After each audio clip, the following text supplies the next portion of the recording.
Hey everyone, and welcome back to Exposed Scandalous Files of the Elite. I'm your host, Jim Chapman, and today we are back with a new episode in our Bad Teachers State-Specific series. And as I like to do, we are going to jump right into it. And it starts really in 1989 for our first subject, when Julie Rizzitello was born in the state of New Jersey, in the Jersey Shore area of the state. Of course, everyone's familiar with the Jersey Shore. Now, in her mid-20s, Julie chose education as her profession of choice. And in September of 2014, she was hired by the Wall Township public school system as an English teacher, which this particular school, Wall Township High, this was a school that was known to educate, let's say, the more privileged kids in the area of the Jersey Shore, and she would teach ninth grade English, and she also helped with ACT prep work. Now, colleagues would describe Julie Rizzitello as a phenomenal teacher right away. They would really take to her. She had kind of a unique personality that was a little magnetic. And they would also say she offered a pretty stable teaching environment. Now, over the next decade, she would build trust among her peers and her boss, and she would eventually become one of the top paid teachers at that school. Then in 2017, she gets married to her husband, and the couple settles in Brick Township, which is an ocean community about 15 minutes from where she worked. Easy commute for her. And Julie and her husband would then go on to have 2 children. Family, also a pretty significant part of Julie's life. Her relatives owned a very popular bagel shop on the Jersey Shore, and Julie allegedly would serve as kind of a recruiter of employees due to her access to young high school age students. Her being a teacher, she'd say, hey, you want to make some extra money in the bagel shop? We're hiring. So at this point, everything on the surface seemed perfect for Julie Rizzitello. She was 35 years old. She was a mother of 2. She had spent more than a decade teaching and kind of honing young minds. And by the summer of 2024, Julie suddenly walks into the administration building and she hands in her resignation. But what happened to this teacher that appeared to have it all by this point in life? Well, it started in April of that year, quietly, almost innocently at first. A former student, fresh out of her English class from a couple years back, he starts texting her. And the messages were casual at first, just checking in, seeing what's going on in your life. Now, that's totally inappropriate, right, for a teacher and a student. But it was the sort of text a young person would send if they were testing the waters, so to speak, seeing if this teacher would say, hey, I'm your teacher, or I was your teacher, your former teacher, and we shouldn't be texting each other back and forth about what's up in our life, right? Well, she should have cut this off full stop right there at the beginning, right? But she didn't. Julie wanted the attention, and it became a craving for her. Now, by May of 2024, a month later, those texts turned really explicit. Nude photos were sent back and forth between this teacher and student. Then the encounters started, mostly in the afternoon in her home, while her kids were at daycare. Or they would have quick meetings in the high school parking lot at night, even in the bagel shop a few times after the bagel shop would close. She would tell herself it was different this time. He had just turned 18. It was legal. Things would continue throughout the end of that school year. But in early July, middle of the summer break, an anonymous tip would land on the principal's desk of that school, and everything would change. An unnamed fellow teacher would notice the way this kid hung out with this teacher, even in the summertime, and as a mandated reporter, this person reported it. An investigation was started immediately, and by the time the headlines hit the Facebook groups, Julie had already had that resignation letter typed up. It was short, it was to the point, it was signed and dated, and she simply strolled into that building, handed it in, and walked out of that school that was her second home since she was 25 years old. Now, at this point in her life, she was 36. Shortly after turning in that resignation, a team of unmarked police cars shows up at her home and they arrest her. Now, at the station, they read her the charges: 2 counts of second-degree sexual assault, 3 counts of criminal sexual contact, and 1 count of witness tampering. Now, apparently, she had told this young man to delete everything from his iPhone when she discovered she was being investigated. Bail is set, which she makes that bail with conditions such as an ankle bracelet, and she can't go around kids other than her own kids.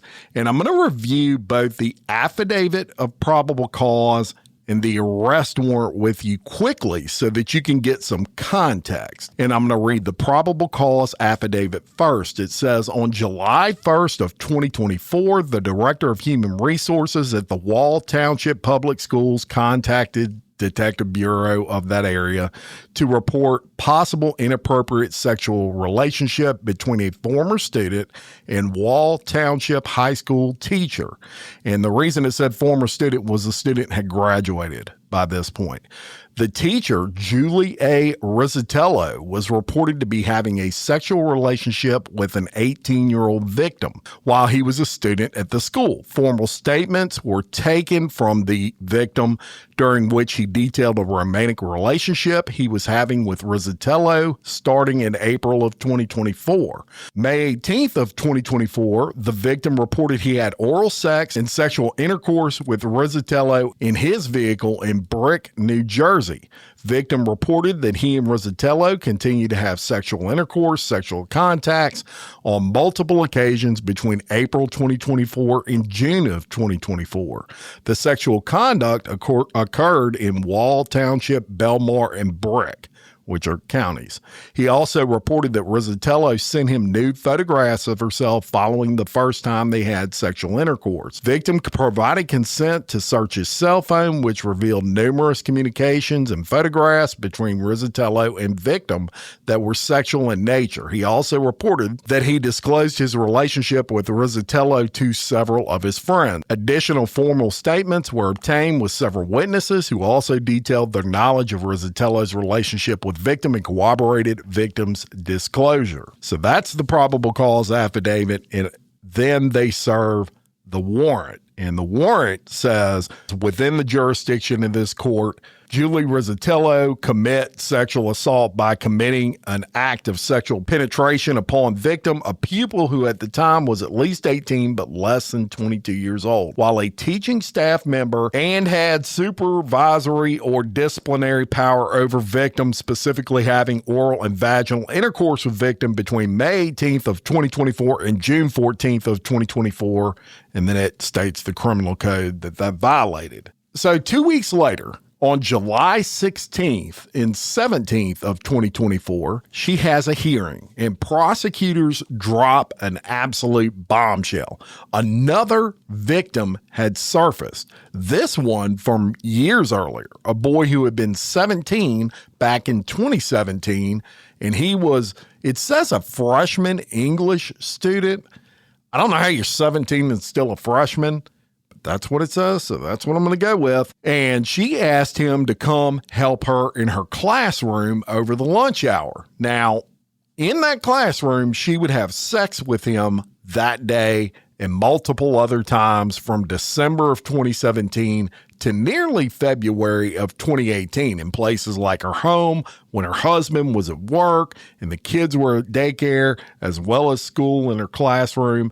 And keep in mind, this affair with this particular student took place 7 years prior to her affair that she was originally arrested for with the 18-year-old. Now, this new discovery leads to an additional count of second-degree sexual assault as well as an additional count of witness tampering. Like you see in almost all of these cases, the weeks turn into months, the months turn into years, which, no exception here, the hearings would come and go until August 29th of 2025, if you can believe that. Took that long. And Julie would cop a plea, like they all do, and she would plead to 2 counts of second-degree sex assault, 1 for each student. Now, at this point, she's 37 years old. So after you plead, you go back to court for your sentencing. And the victims, they also get to speak and provide a victim impact statement. Sometimes they actually talk in court. Sometimes they turn the statement in and someone else reads it. Just depends. In this case, the victims did speak in court. And the whole point of this is the judge considers this before he makes his ruling. And this is where, in my view, the biggest bombshell of all is going to surface. When on February 11th of 2026, just a couple of weeks from the date in which I'm recording this right now, that sentencing hearing would occur. And that victim from way back in 2017 would speak, and he would drop the biggest bombshell of all, when he would reveal that during an encounter on his birthday in 2018, he didn't have a condom, apparently, and Julie wanted to have sex with this kid, this freshman, even though he's 17 at this time. She apparently assured him she could not get pregnant. Don't worry about it if you don't have a condom. No big deal. However, 8 weeks later, in her home, with him in the room, she takes a home pregnancy test, and she discovers that she was indeed pregnant with this kid's child. She would then terminate the pregnancy despite him begging her not to. And right there in open court, he would describe how hurt he was and how heartbroken he was, and that this had a major effect on his life after that. And after he told his story, that would have a profound effect on the judge, whose voice would actually crack when he recalled it during the sentencing. So last month, Julie Rizzitello was sentenced to 10 years in prison for each of the 2 counts. Now, the sentence is set to run concurrent, so that means it's 10 years total, because you serve both at the same time. But much more fitting than what you are used to hearing on this show typically. And I believe that that victim impact statement made all the difference in the severity of the sentence that she got. And it's really such a shame, y'all, because Julie had everything. She was stunningly beautiful, a tall, blue-eyed blonde. She had 2 beautiful kids. She was married to a man that loved her, and she lost it all for at least 10 years. Now, as far as her marriage, something that may surprise you is, at least as of this recording, her and her husband are still married. He did not divorce her over this, which is pretty crazy to me. But there you have it. Now let's go to our second bad teacher that I'm going to cover today. And that's the story of language arts teacher at Columbia High School in Maplewood, New Jersey. And her name is Nicole Dufault. And Nicole was born in 1979 in Bloomfield, New Jersey. Now, by the time she graduates from high school in 1997, she already knew that she wanted to be a teacher. She graduates from college, and by her early 20s, she had already earned her teaching credentials. And in 2004, after kind of trying it out in different schools, she settles in completely in her chosen profession by accepting a language arts teaching position at Columbia High School. This is in Maplewood, New Jersey. Now, while there, her life really starts to blossom. She gets married in 2009. In 2010, she has her first child, a son. And in 2011, she has another son. Now, by all accounts, she was a fantastic mother to her children. However, beneath the surface, as it seems like it always is, trouble was brewing. By July 15th of 2013, she actually files for divorce from her husband, which this dude is no prize in his own right, and we'll get to that, but it may be the fastest divorce in the history of New Jersey, because from the filing on July of 2013 to the time it was final in October of 2013, there was only a 3-month time frame between the time it's filed to the time it was final. That's the quickest divorce I've ever heard, especially considering this couple had 2 kids. It's just mind-blowing to me how fast it was. So just prior to that divorce being finalized, she had started another year of teaching at Columbia High School, her 10th year. Unbeknownst to her, a video had started circulating among the student body. And this video depicted Nicole performing oral sex on a student in a car. And it was being filmed on a cell phone by another student who was also inside of that car. Now, this video, of course, makes it into the hands of officials at the school after every kid in the school has seen it. And they actually report this to police, as they should do, as mandated reporters, and an investigation would start. And what would follow and what police would learn, I gotta say, is one of the most shocking cases I've covered yet on Bad Teachers. So the investigation would paint an absolutely disturbing picture. Encounters on school property, including her classroom, with multiple male students between the ages of 14 and 15. Encounters in her car, including oral and vaginal sex, and even sex while driving. Now, initially, the charges brought against her would be centered around 3 boys, but eventually this would lead to allegations and charges involving 6 boys. So armed with a ton of evidence, including that infamous video, text messages, etc., on November 3rd of 2014, police arrive at Nicole Dufault's residence. They have a search warrant and they seize computers, they seize her phone, and they also place her under arrest on 23 counts of first-degree sexual assault, 17 counts of second-degree child endangerment. So, long story short, she goes to jail. Now, she gets a huge bond, $500,000, a $500,000 bond, but surprisingly, somehow she makes that bond, and she is allowed to go home with conditions like wearing an ankle bracelet, things like that. Stay away from other people's kids, the typical stuff. But a few months later, in February of 2015, she is indicted. And it's even worse than the original charges that she was arrested for, because the investigation started yielding results. Now her indictment is for 40 counts of sexual assault involving 6 victims. She's pled not guilty.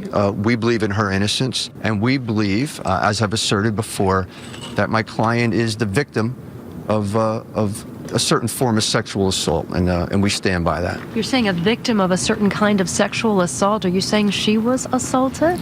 Well, that's what I said. Then, if it couldn't get any worse, a few months later, her piece of shit ex-husband, he gets caught up in some trouble of his own when he is arrested for burglarizing a home and stealing $800 worth of jewelry. In addition to that, he also gets arrested for some drug charges. So trouble comes his way as well. And that whole family is a mess. You got to feel horrible for those young babies that they had. Obviously, they weren't thinking about them kids. So here's where it gets even wilder. On July 22nd of 2015, about 6 months after her arrest, her lawyer comes out And he makes some claims in an attempt to explain away her behavior, if you will.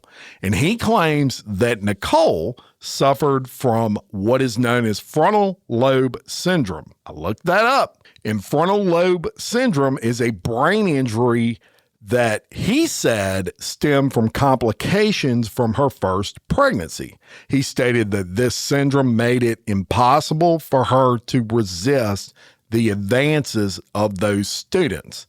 Now, I will say that she did have some serious complications in her first pregnancy. She actually had to have some sort of shunt that was actually placed into her brain to drain excess fluid. Now, the question is, did it affect her decision-making to the point that she would sleep with 6 students and had absolutely no control over whether she did that or not?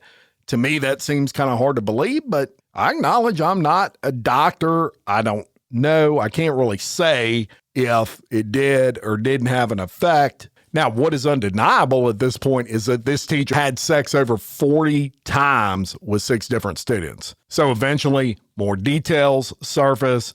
And Nicole, she was 35 years old when all these incidents were going down. And it's important to say, I want to mention this. She was a white teacher. And details that would come out included the fact that she would tell her victims. Now, keep in mind, they're all 14, 15 years old, and they're all black victims. She would tell them that she liked BBC, which is slang for big black cock, which I bring this up because if you have this brain injury and you are playing the victim, you're the victim, right? You can't tell these kids no, and you can't be held responsible for this because you have frontal lobe syndrome. Well, if you have no ability to refuse sex to a 14 or 15-year-old kid, then what the heck does it matter what the race is? But she, according to documents that I read, had told several black kids that she only slept with black kids.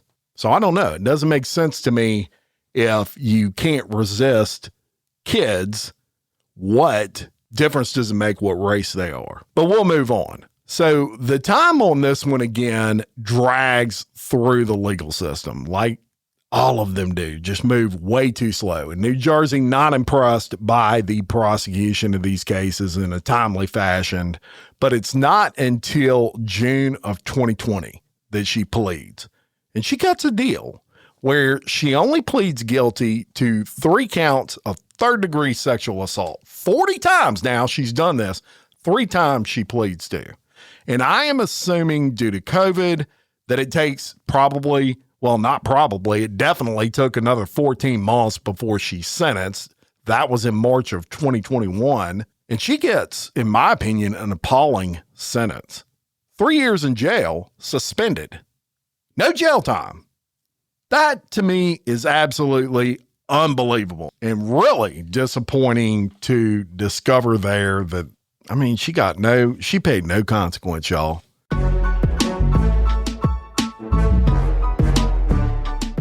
Jim, did you see what happened in Texas today? Wait, before you tell me that, let me tell you what happened in New York. It cannot be as crazy as the case I told you about yesterday in Louisiana. You know what? We should do a podcast about it.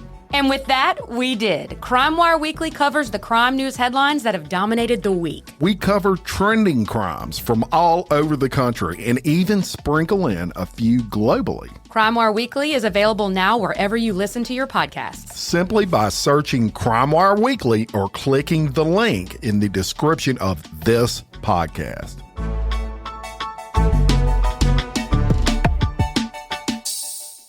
So lastly, we're going to go to Montclair, New Jersey, and I'm going to tell you the story of bad teacher Erica DePalo. Now, Erica grew up in a very supportive environment, and that would shape her path toward education. She was born in 1979. She pursued her passion for literature and teaching early on, and she would earn her teaching certificate of eligibility in 2002. And that would follow by a full teacher of English certificate in 2004 And then she would even go beyond that and get what's known as a supervisor certificate in 2008. So she is a very sharp teacher. Now, by her early 30s, Erica DePaulo had established herself as a very dedicated educator as well. She was at what's known as West Orange High School. At West Orange, she taught English honor classes, and she also coached the JV tennis team. She was very charismatic. She had a commitment to teaching, and that would earn her the 2011 Essex County Teacher of the Year Award. She was described as a model professional, very engaging, accomplished, and seemingly above reproach. Yet, beneath this polished exterior that she had, and she was a strikingly beautiful teacher, DePaulo grappled with personal demons that had roots that went way back to her college years, according to her. She said she suffered from depression and anxiety, and there was some proof of that. Conditions would persist into adulthood, and that would lead to a diagnosis of bipolar disorder several years before the events that I'm going to tell you about occurred. Now, obviously, the treatment involved medications, but as later revelations would show, she had been prescribed antidepressants rather than mood stabilizers, and that mismatch, her defense later on would use to paint a picture that the medication is what was causing her to do these things. They made her very impulsive, she said, and they would cloud her judgment. Again, I'm not a doctor. I can't speak to that.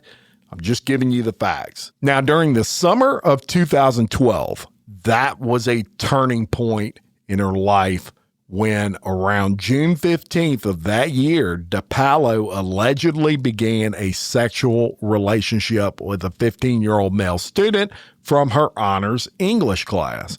Now, authorities, police, they would claim these encounters involved multiple instances of sexual intercourse and that they would continue several months. Now, how this relationship came to light is undisclosed. I can't find it anywhere. But by early September, the Essex County Prosecutor Office, they had gathered enough evidence to act and arrest DePalo. And she was arrested on September 1st of 2012. And she was charged with first-degree aggravated sexual assault, second-degree sexual assault, and endangering the welfare of a child. Serious felonies, y'all. And they carried a potential of up to 10 years in prison if convicted, especially of that first-degree aggravated sexual assault.